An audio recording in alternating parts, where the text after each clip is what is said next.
Siapa yang bisa percaya gadis yang kulitnya putih dan wajahnya begitu cantik? Adalah si kupu-kupu malam. Hari itu, dia pergi ke sebuah restoran yang mewah. Kecantikan dan tubuhnya menarik semua perhatian. Ternyata dia bertemu dengan pria yang banyak uang. Inilah wisatawan ke Thailand untuk mengalami adat istiadat di sini. Gadis ini duduk di depan pria dengan halus. Pertama kali bertemu dengan gadis ini, pria ini memang tertarik. Semua makanan sudah disediakan di meja. Mereka mulai berbicara. Tiba-tiba, pria ada telepon.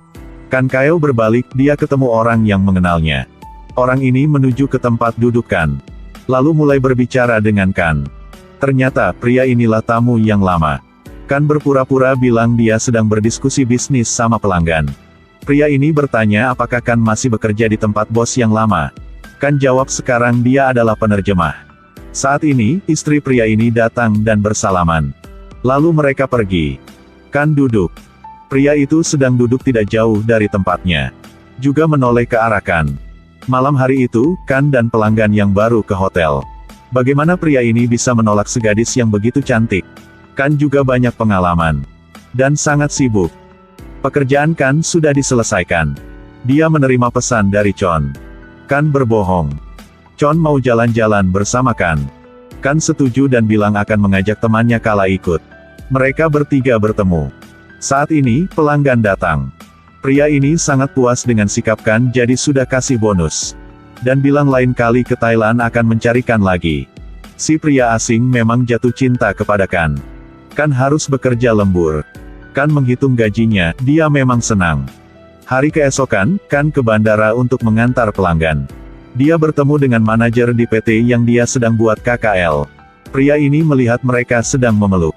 Tunggu sampai si pria asing itu pergi, lalu dia ke tempat Kan. Kan bingung dan berbohong itulah guru dia. Hari ini, guru pulang ke AS. Si manajer ini memang tertarik dengan kecantikan Kan. Jadi mau ngajak Kan kemana-mana. Kan menolak karena sekarang dia harus pulang. Si manajer ini mau mengantarkan. Dengan begitu, tujuan Kan sudah didapatkan. Mereka pergi ke depan mobil si manajer. Ternyata, dia adalah putra di keluarga kaya. Kan melihat mobil di depan dia. Memang ikan emas. Kan naik mobil pria ini pulang. Sampai di depan sebuah apartemen. Kan menolak permintaan untuk diantar dia ke kamar dari pria ini. Dan Kan juga tidak lupa bilang kata-kata yang halus. Mereka add friend untuk bisa hubungi. Kan melihat pria ini sudah pergi. Lalu dia menyeret koper ke tempat yang beda. Sekarang, dia memang pulang ke rumah. Kecantikan dan tubuhnya membuat semua orang melihat.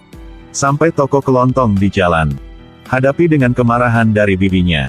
Kan kasih bibi uang. Lalu si bibi ini langsung berubah sikapnya.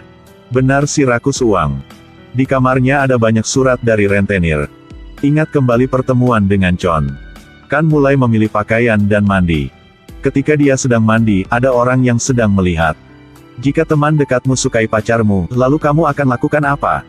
Hari itu, teman dekat Kan sedang tunggu di tempat yang telah dijanjikan. Chon juga datang. Dan memanggil teman yang sudah tunggu. Saat ini, dia tidak mendengar kata-kata dari Chon. Tapi hanya melihat pria di depan. Jika kamu sukai seseorang, pasti tidak bisa bersembunyi. Dengan kepercayaan diri dari Chon. Gadis ini hanya bisa berpura-pura ikut. Melihat kerah baju Chon tidak halus. Kala langsung membantu perbaikinya. Tiba-tiba, suasana agak aneh. Kala bertanya apakah Chon selalu berpakaian begini dalam pertemuan dengan Kan. Chon menjawab, inilah pakaian yang diberikan oleh Kan, jadi dia memakai. Mendengar hal ini, Kala merasa sedih. Chon bilang mau berpakaian yang modern seperti Kan. Oleh itu, Kala semakin menyedihkan. Saat ini, Chon bilang sudah lama dia tidak pulang ke rumah. Kala menghibur Chon. Kan baru sampai sudah melihat mereka. Dengan pertanyaan dari Kan, Kala bergegas menjelaskan. Chon juga memuji kecantikan Kan. Melihat gaya Kala, Kan menyuruh Kala ganti pakaian. Kala bilang inilah pakaian yang paling cantik punya dia. Lalu menoleh ke tas tangan Kan. Bertanya apakah Kan ganti tas lagi. Kan dengan sombong bilang dia sering ganti tas. Kala pikir mungkin tas ini mahal. Kan bilang dia hanya menyewa saja. Untuk bisa berubah gaya. Chon pikir tas ini memang mahal. Kala tidak tahu Kan ganti begitu banyak pakaian untuk apa. Kan bilang dengan marah bahwa dengan begini semua orang harus memuji dia.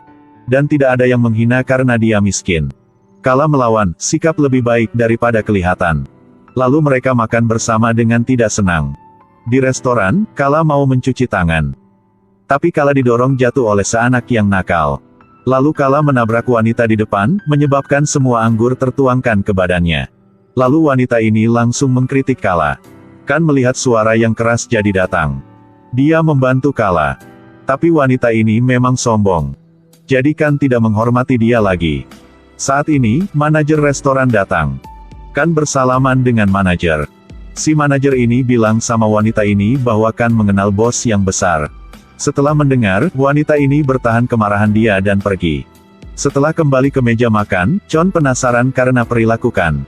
Jadi Kan hanya bisa berbohong saja. Setelah makan, Chon mau pergi bersama Kan. Tapi Kan menyuruh dia dan teman dekat pulang dulu. Karena sekarang Kan harus pergi untuk menerima gaji. Chon tidak mau jauh dari Kan. Jadi Kan menghibur dia. Kala sudah melihat mereka. Kan bilang sampai jumpa, lalu pergi. Kala dan Chon membahas untuk memanggil taksi. Tapi Kala marah karena melihat hal yang tadi. Jadi dia memang sedih dan tidak perhatikan apa. Kan kesini. Inilah sebuah bar. Inilah adegan di sebelum pertemuan dengan Chon. Kan baru saja mandi. Lalu si suami dari bibi dia masuk dan mengganggu Kan. Kan sangat ketakutan, dia mendorong si pria ini. Dan berteriak. Saat ini, ada suara dari istri dia. Tahu bahwa istri sudah pulang, lalu dia bergegas berlari.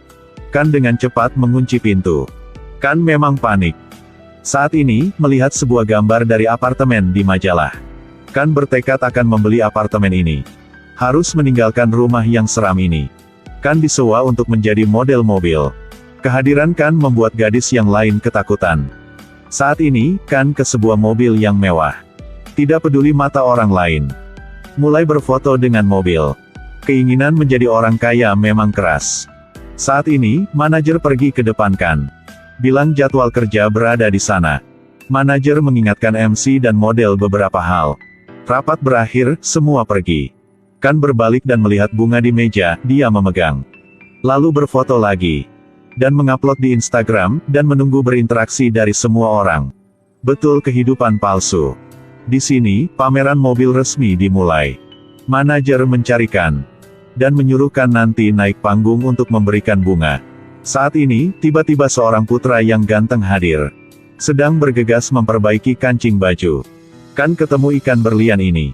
Dia pikir bahwa inilah orang yang akan dia berikan bunga. Jadi Kan mulai berbicara dengan dia. Putra Chon memang terheran karena gadis yang cantik ini tahu nama dia. Kan menjelaskan bahwa dia akan memberikan Chon bunga. Mata putra ini belum pernah meninggalkan gadis ini. Dan terus-menerus memuji kecantikan Kan. Mendengar kata-kata ini, Kan pasti ikan telah menggigit umpannya. Chon memang jatuh cinta kepada Kan. Saat ini, mereka bersama naik panggung. Kan ketemu seorang yang akrab. Oh, inilah wanita di restoran hari itu. Ternyata, wanita inilah istri dari direktur yang kaya banget. Melihat wanita ini naik panggung, Kan mulai merasa khawatir. Aduh, ternyata Chon adalah putra wanita ini. Saat ini, Chon masih suka Kan. Setelah pembicaraan wanita itu, terus Chon akan bicara. Kan membawa bunga dan berdiri di samping Chon. Ibu Chon baru melihat sudah menyadari Kan. Putra Chon menerima bunga sambil menyentuh tangan Kan. Mereka saling menyentuh tangan tapi Ibu Chon tidak bilang apa. Acara masih dilanjutkan. Kan masih khawatir, dia sering menoleh ke arah Ibu Chon. Ibu Chon bisa paham sedikit tentang Kan. Pembicaraan berakhir. Kan memfoto sama mobil yang mewah. Chon melihat Kan dari jauh. Kan juga tidak lupa menoleh Chon dengan halus.